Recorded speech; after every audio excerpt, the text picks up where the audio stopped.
Hello বন্ধুরা, সবাই কেমন আছো? আশা করি সবাই ভালো আছো, আমিও ভালো আছি। আজকে আলুর পুর দিয়ে আমি একটা বেগুন ভাজি করব। সম্পূর্ণ ভিডিওটির সাথে থাকো।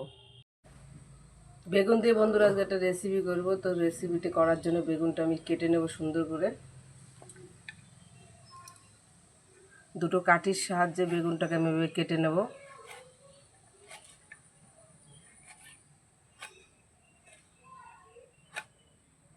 সবগুলো বেগুন আমি কেটে নেব বন্ধুরা এইভাবে। তারপরে আমি এরকম রোল করে নেব সব বেগুনগুলোকে। সবগুলো আমি একইভাবে কেটে নিচ্ছি।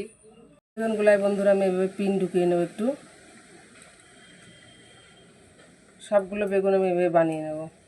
এবার আলুর একটা পুর করে নেব বন্ধুরা। আমি তার জন্য নিয়েছি কাঁচা পেঁয়াজ, কেটে নিয়েছি ধনেপাতা, কাঁচা লঙ্কা, লবণ, আর আলুটা আমি আগে থেকেই সিদ্ধ করে রেখেছিলাম।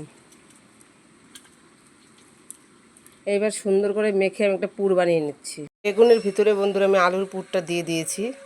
নিয়ে নিয়েছি কর্নফ্লাওয়ার, হলুদ আর লবণ। এবার আমি একটা ব্যাটার করে নেব।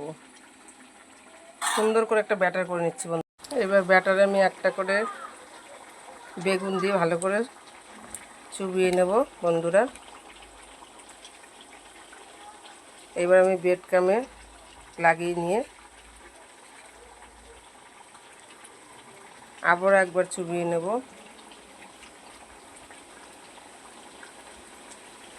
আবারও ব্রেড ক্রামে দিয়ে নেব। এবার আমার তেলটা গরম হয়ে গেছে বন্ধুরা। একটা একটা করে আমি ভেজে নেব। সবগুলো পুর দিয়ে বেগুন আমি এভাবে ভেজে নেব। আমার ভাজা হয়ে গেছে বন্ধুরা, আমি তুলে নিয়ে তোমাদের দেখাচ্ছি। আলুর পুর দিয়ে বন্ধুরা বেগুন ভাজার রেসিপিটা আমার হয়ে গেছে। দেখো কতটা সুন্দর হয়েছে।